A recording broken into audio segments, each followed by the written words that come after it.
Halo semuanya, kembali lagi di podcast HEAL, Hold Everything and Listen.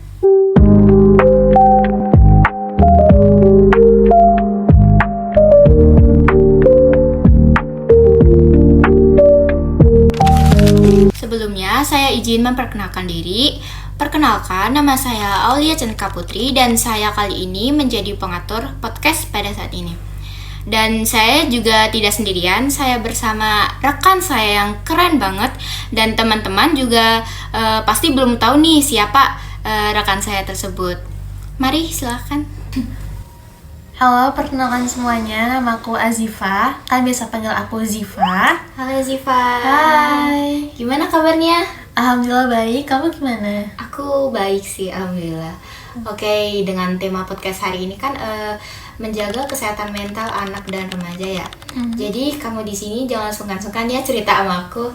Nggak apa-apa kok, cerita aja. Ya. Oke, baik. Aku mulai ya. Kamu pernah nggak sih kayak tertekan gitu di sekolah ataupun di perkuliahan ataupun bagaimana gitu? Oke. Masalah tertekan ya atau pressure ya. Mungkin kalian juga sering dengar dan mungkin kalian juga pernah ngerasain. Tapi kalau dari pengalamanku sendiri, aku pernah ngerasa ke pressure tuh pas aku masuk ke bangku SMP, yaitu sekitar umur aku ya 13-14 tahunan ya, masih anak-anak menjelang remaja.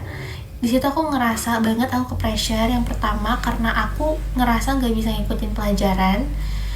Kenapa? Karena aku ngerasa itu pelajarannya benar-benar berbeda sama SD, karena aku harus ngulang lagi dan juga pelajaran yang ditonjolkan itu juga beda. Jadi kan aku masuk ke bangku SMP itu tapi dalam bentuk pondok pesantren, jadinya aku dituntut untuk bisa membaca Quran dengan baik, tentunya juga dengan bahasa. Kan kita juga di sana tuh diminta dua bahasa, itu bahasa Inggris dan bahasa Arab.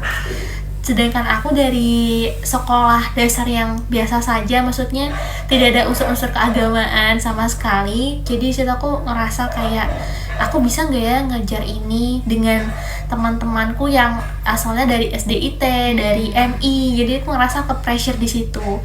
Dan ditambah lagi mereka itu pintar-pintar, jago-jago bahasanya, dan juga mereka sudah punya basic bahasa Arab, bahasa Inggris gitu kan. Mereka udah lebih dahulu mempelajari semua itu. Sedangkan aku ya ngerasanya jadi kayaknya aku nggak bisa deh. Tapi coba dulu aja gitu, nggak ada salahnya. Tapi setelah aku mencoba, ya akhirnya aku bisa gitu. Tapi di saat itu yang lebih tambah ke pressure-nya lagi saat aku bisa dan aku lebih tertekan bukan karena aku setelah bisa ikutin pelajaran, tapi karena aku dituntut untuk selalu menjadi yang terbaik oleh tenaga didik ya gitu. Jadi kamu itu selama di pressure sama guru tuh hal apa sih yang paling kamu sakit gitu, kayak kamu paling membekas di situ? Di situ umur aku masih 15 tahun ya, 15 tahunan mungkin ada. Di situ aku ngerasa kayak seorang tenaga didik yang seharusnya mengayomi, bisa menerima seluruh murid dengan baik, justru kebalikannya gitu. Gitu. Dan itu nggak cuma aku yang ngerasain, jadi teman-teman aku yang ke pressure juga. Ini boleh disebutin gak sih kayak kenapa ke pressure-nya biar teman-teman tahu? Iya, boleh kan. Jadi kita ada sistem peringkat, dan peringkatnya tuh bukan sesuai absen, bukan sesuai abjad. Wow. Tapi sesuai dengan peringkat kita. Misalnya kamu peringkat 1, berarti di absen nomor 1 gitu. Oh, jadi bikin pressure banget ya? Iya, jadi semua orang tuh mengejar belajar bukan karena ingin, tapi karena ingin biar tidak memalukan gitu ya. Dan itu bikin teman-teman ke pressure banget, termasuk aku ke pressure. Dan kita belajar itu bukan karena kita suka, tapi karena suatu kewajiban dan biar kita tuh gak malu gitu. Ya bikin itu banget ya. Iya. Ya apalagi kalau nilainya yang paling bawah, bikin sedih banget nggak sih? Iya tuh, mereka juga sangat-sangat Iya. bingung banget dengan mereka harus dituntut dengan baik, tapi wadahnya juga belum ada gitu, Belum ada. caranya gimana. Oke. Kamu itu kan itu ya nilainya gimana di situ? Untuk nilai, alhamdulillah aku diberi kesempatan ya buat bersaing sama teman-teman secara sehat gitu di sana. Tapi menurut aku itu yang bikin aku toksik banget sih sama nilai gitu. Padahal tuh nilai itu bukan segalanya teman-teman, tapi segalanya perlu nilai gitu. Oh, oke. Nah jadi itu kan kamu itu ya nilainya cukup tinggi dan pasti ada pressure dong dari guru kamu. Nah itu tuh dampak ke diri kamu sendiri tuh bagaimana? Oke. Wah, ada banyak sih ceritanya ini.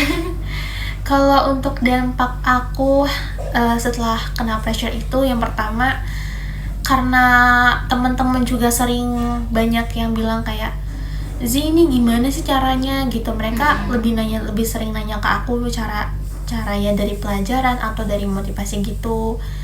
Ya aku kasih tahu mereka gitu, ini caranya gini, tapi aku lupa cara kembali sama diriku sendiri. Jadi aku tuh lebih banyak ngobrol sama mereka dibanding sama diriku sendiri. Kamu mau nggak sih kayak gini sebenarnya? Kamu suka nggak sih kayak gini sebenarnya? Aku nggak pernah nanya, kamu seneng nggak sih dapet ini semua gitu. Aku nggak pernah nanya sama diriku gitu. Yang penting orang lain tuh seneng, tapi apakah aku sendiri seneng itu kayaknya aku nggak pernah nanya gitu. Dan apa ya yang bikin aku bener-bener bingung sama diriku sendiri tuh pas aku selalu iyain perkataan orang lain. Jadi kalau sekarang ya nyebutnya people pleasure ya. Ya mungkin kalau teman-teman tahu mungkin namanya people pleasure, yang selalu mengiyakan perkataan orang lain padahal kita belum tentu mau gitu sebenarnya. Cuman demi suatu kayak ya udah gitu, aku sama ini aja gitu. Padahal aku sebenarnya nggak nyari validasi, cuman aku seneng aja sama tuh orang gitu. Tapi kadang ada aja orang nganggap aku, kamu banget butuh validasi gitu. Padahal nggak sama sekali sebenarnya. Cuman kan yang namanya orang bebas berpendapat gitu kan. Kita nggak bisa bilang kayak, enggak sih aku nggak kayak gitu. Pasti orang nggak akan percaya gitu kan. Karena yang kita ngejalanin gitu sih. Dan semuanya itu berlanjut gitu teman-teman. Pas aku ngerasa ke pressure banget, aku sempet turun nilainya. Wah, itu bikin down banget sih. Down banget sih itu. Dan ibaratnya kamu deh sudah mengusahakan yang terbaik gitu, dan yang terbaik, tapi kenapa hasilnya malah down banget, kayak semua nilai turun, peringkat aku turun. Dan itu tuh yang aku lebih malunya saat namaku disebut di absen. Jadi ketahuan ranking berapa. Pas di situ aku ngerasa kayak, kenapa aku harus di situ gitu. Padahal kamu udah berusaha keras buat ngegapai itu semua, tapi itu sia-sia kan. Bener. Dan cara belajarnya itu bener-bener dari pagi teman-teman, pagi kalau misalnya lagi ujian itu kita ada belnya. Itu kita juga piket. Sehabis piket itu ya udah kita belajar lagi sampai zuhur. Nah setelah zuhur itu kan kita istirahat ya isoma, sholat gitu kan. Ya setelah itu kita dikasih istirahat sampai asar. Setelah asar kita sholat, habis itu mulai lagi belajar sampai jam 5. Wow. Setelah jam 5 ya kita persiapan sholat lagi, sholat maghrib. Habis itu karena setelah maghrib itu gak ada belajar, tapi adanya kayak sebuah tahfiz itu kan. Nah baru lagi pas isya kita mulai belajar sampai jam 10. Wow.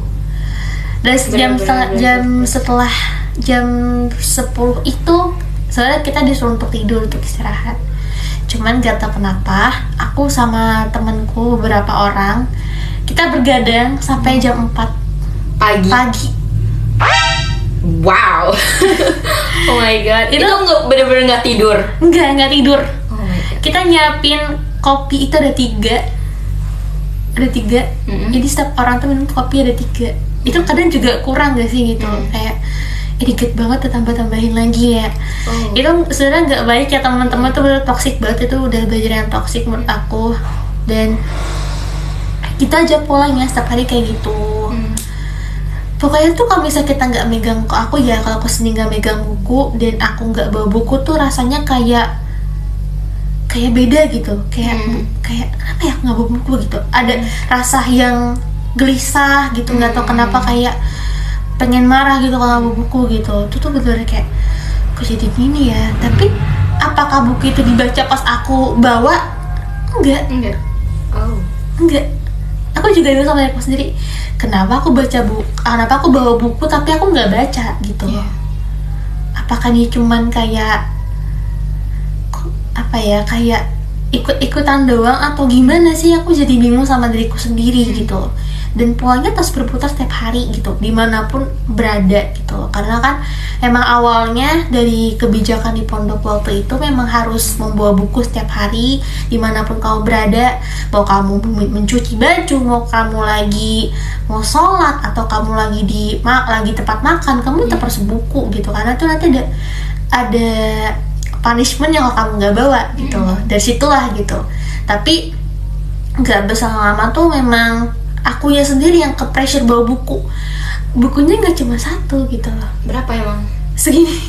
Oh my god. Jadi nggak cuma satu buku teman-teman, kayak itu mungkin ada 5 buku.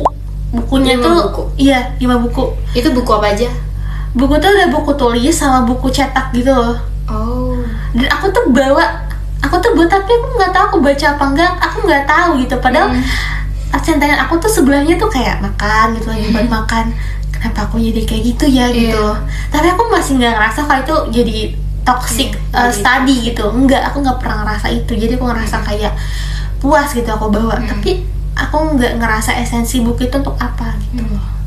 Dan setelah itu waktu terus berjalan, dan tibalah pas waktu itu aku udah nggak mengharapkan bahwa aku akan bisa lagi untuk menempati ranking itu. Dan tapi saat aku nggak berharap, justru itu yang terjadi gitu loh. Dan teman-temanku tuh ngerasa aku tuh, kok kamu jadi kayak gini gitu, kamu kok bisa ngelewatin aku, ibaratnya gitu kalau ini.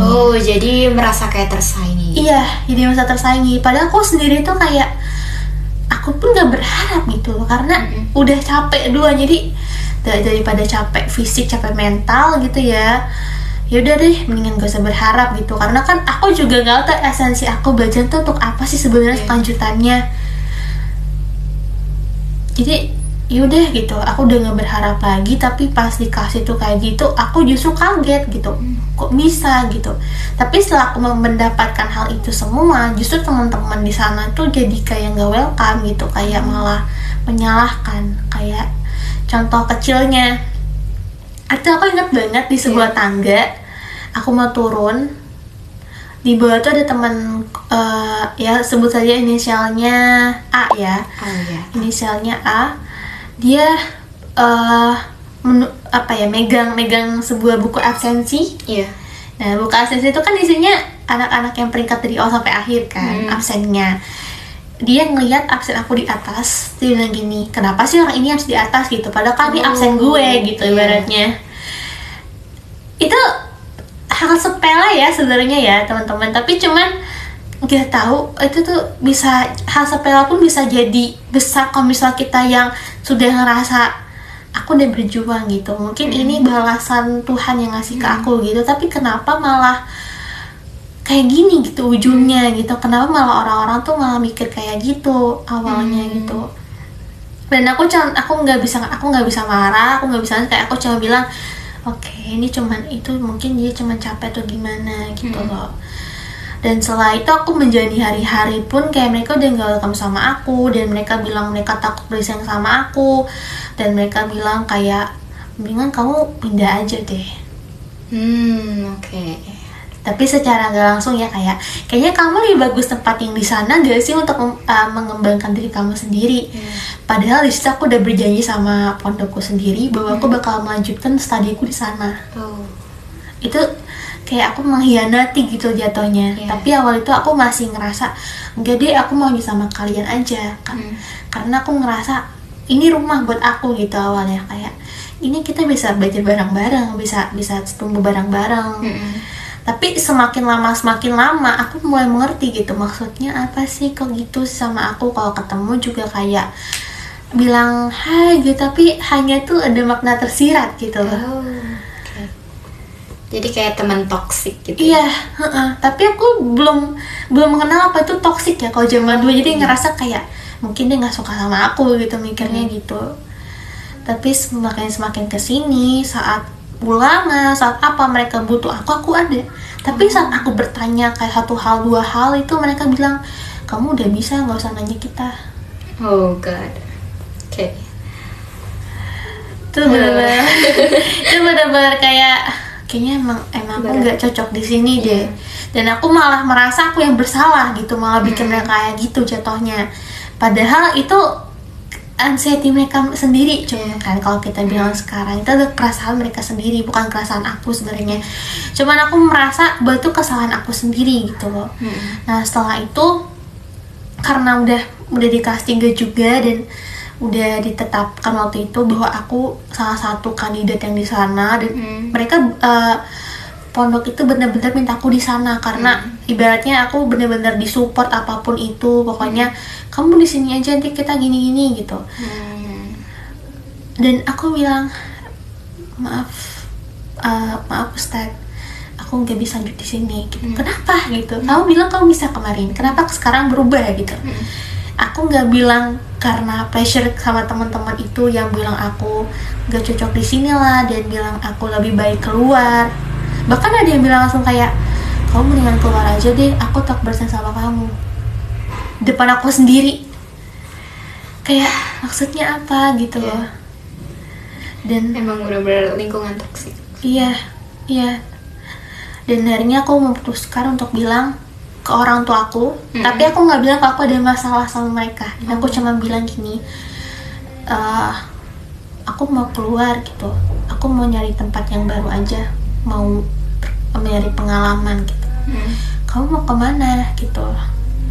Nggak tahu, aku juga bingung gitu. SMA luar aja ya gitu, kata orang tua aku. Enggak, aku nggak mau, aku mau lanjut pesantren aja gitu. Di mana gitu, yang buka yang mana gitu, sedangkan ini udah pada duduk semua gitu. Itu aku nggak bilang kalau masalahnya apa, ya udah deh pokoknya di mana aja, yang penting cari aja gitu. Karena aku udah nggak tahu aku mau goalsnya kemana, karena aku ngerasa kayak ya udah gitu, yang penting aku nggak ganggu mereka lagi. Dan akhirnya orang tua aku menyetujui kalau aku untuk pindah dan bilang ya udah deh kamu pindah aja, mending pindah gitu. Setelah pindah dan selesai di sana, itu bukannya bikin udah selesai di masa itu, tapi kelanjutan akhirnya. Berkelanjutan ya. Iya. Berarti sampai SMA gitu. Iya, sebenarnya orang-orang pas aku duduk di bangku SMA tuh baik-baik banget, tapi mungkin karena luka dan sakitnya aku selalu pendem waktu pas SMP itu tadi, jadinya meledak pas SMA. Itu benar aku benar-benar gak bisa ngatur emosi, selalu marah-marah. Terus pokoknya kalau misalnya kalau misalnya lagi capek banget itu pasti gak mau makan. Aku bisa gak makan berhari-hari gitu. Terus aku bisa marah-marah ke orang-orang, tapi marahku tuh bukan marah yang meledak-ledak ya, cuman kayak marahnya tuh diem. Jadi dipendem gitu ya? Iya, marahnya diem. Dan itu tuh bikin orang-orang di sana tuh bingung, kamu gimana ya? Kamu kenapa? Iya, kamu kenapa gitu. Sedangkan aku sendiri juga, aku kenapa ya gitu. Kamu bingung, kamu sendiri kenapa? Iya, cara untuk mulainya, misalnya mereka nanya kayak kamu kenapa gitu, aku pengen jawab aku lagi kayak gini, cuman aku milih untuk diem. Karena kayak capek aja gitu. Aku nggak pernah bilang ke mereka kalau aku pernah kayak gini gitu, enggak.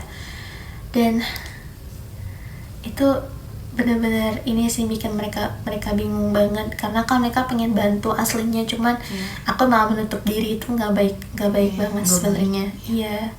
Dan aku baru sadar kalau aku tuh ngerasa sakit di situ.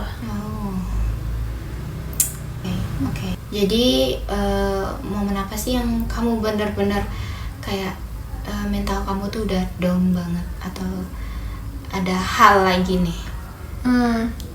Ya ini tuh terjadinya bukan di saat aku pas waktu ini ya ke pressure itu, tapi setelah aku pasca ngerasain pressure itu dan udah bertemu sama lingkungan orang yang baru dan lingkungan yang lebih baik dibanding yang sebelumnya.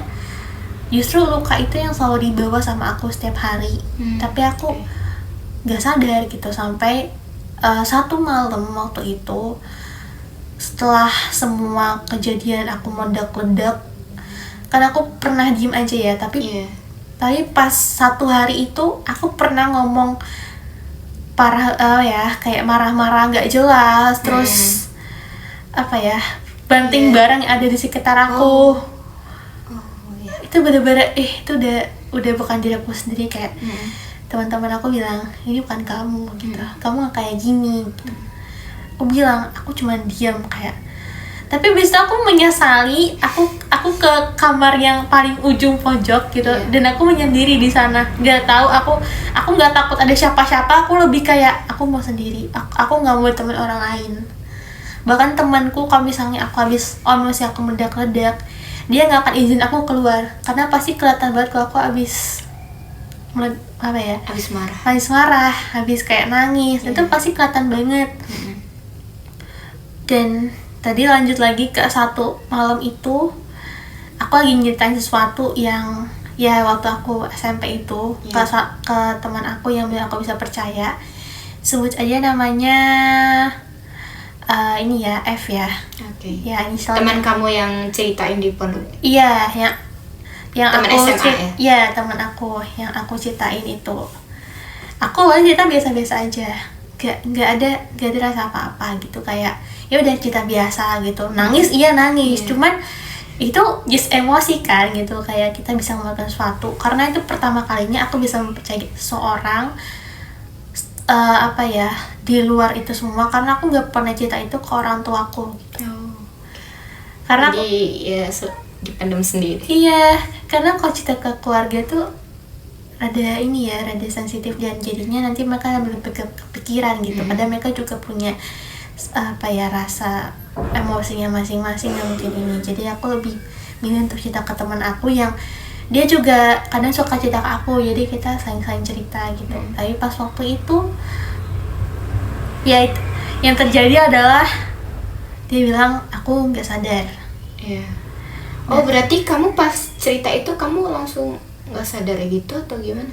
Awalnya masih buka mata, terus pas aku kayak nangis itu tuh bener-bener, itu bukan aku yang ngontrol, nggak tahu kenapa. Itu mataku ketutup sendiri, terus badan aku gak bisa dikontrol, kayak mau nyakitin diri sendiri, kayak gitu pokoknya, kayak terus ada rasa deg-degan gitu nggak? Iya, bener. Tapi aku awal tuh cuman kayak enak aja gitu lah ya, deg-degan doang biasa. Terus tiba-tiba aku gak bisa ngontrol emosi, terus tiba-tiba aku nangis dan ya gitu, dan akhirnya gak sadar kata temen aku itu. Dan itu ya terjadinya tuh gak 5-10 menit teman-teman, itu sekitar 30 menitan lebih. Itu lumayan panjang ya gitu, cuman dia juga bingung caranya gimana gitu, terus manggil-manggil aku. Tapi aku tuh antara bisa jawab dan gak bisa jawab. Aku bisa ngedenger dia, cuman aku gak bisa jawab karena itu kayak bukan aku yang gerakin, itu bukan aku semua gitu. Tapi aku bisa ngedenger gitu kalau dia manggil nama aku. Tapi aku nggak bisa ngapa-ngapain di sana. Itu benar-benar kayak pas aku ujian itu aku ketawa. Ketawa karena nggak percaya gitu loh. Emang iya aku kayak gitu? Enggak gak sih gitu. Aku ketawa kayak bercanda gitu. Terus dia malah begini, kamu tuh ini bukan satu hal harus ditertawakan gitu. Kenapa gitu? Orang bercanda doang kan kamu pasti ngomong kayak gitu. Ini beneran loh, ini udah fatal gitu. Fatal gimana? Emang kamu seorang ini yang bisa mengerti seseorang gitu, seperti ahlinya, seperti psikolog atau apa gitu, kemudian gitu.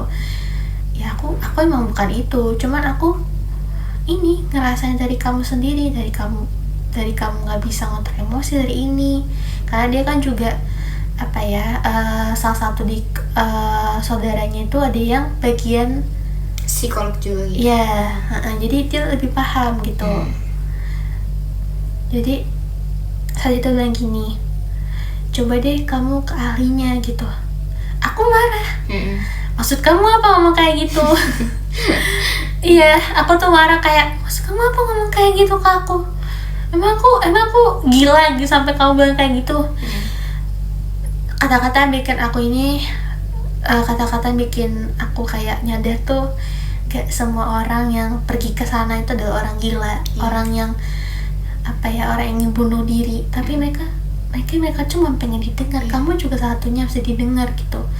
Enggak Ella, aku nggak mau ceritain kamu gitu, malah jadi menutup diri lagi gitu. Dan di situ konfliknya itu ya kesini nutup diri lagi, kayak gitu lagi, sama aja gitu.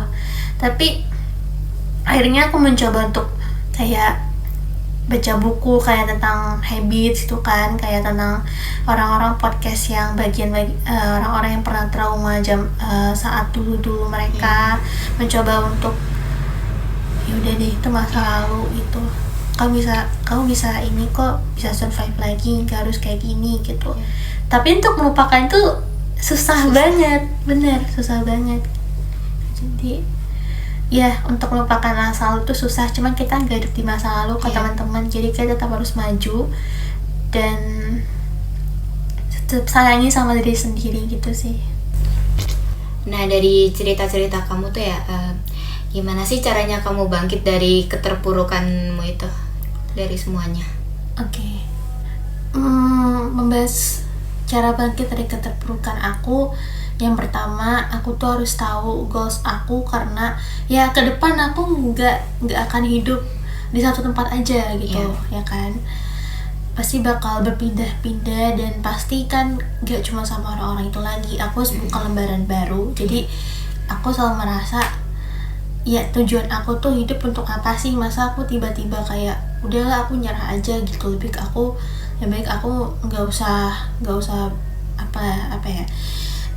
usah lagi bertemu sama orang kayak gitu, nggak menutup diri gitu tuh seharusnya enggak sih, nggak boleh banget gitu. Dan aku sadar bahwa lingkungan keluarga tuh benar-benar harus mendukung banget, karena aku punya tempat pulang gitu loh, punya tempat pulang buat mereka semua, dan mereka masih jadi harapan buat orang tua pasti mengharapkan yang terbaik buat anaknya gitu kan. Jadi kayak kamu punya cita, wujudkanlah buat kamu sendiri gitu. Jadi masa aku berhenti cuman gara-gara orang itu aja yang kesuka sama aku kan.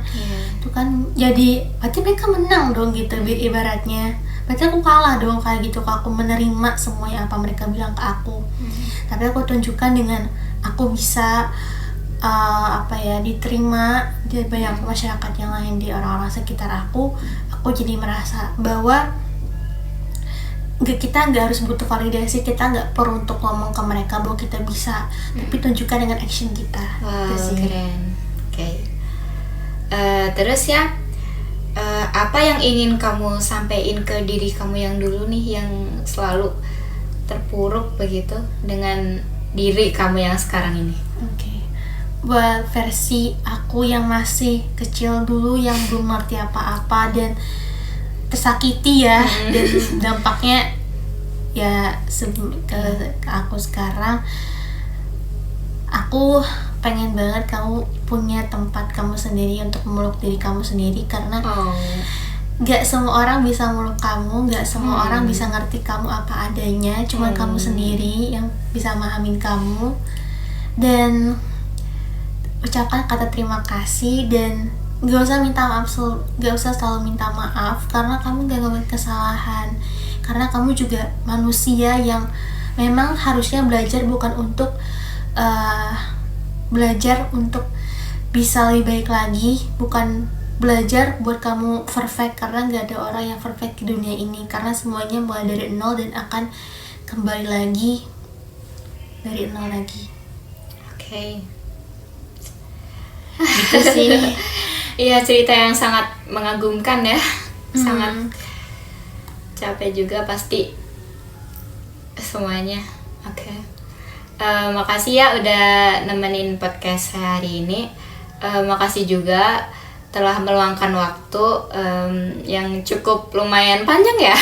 Ya, sangat panjang banget ya. Oke.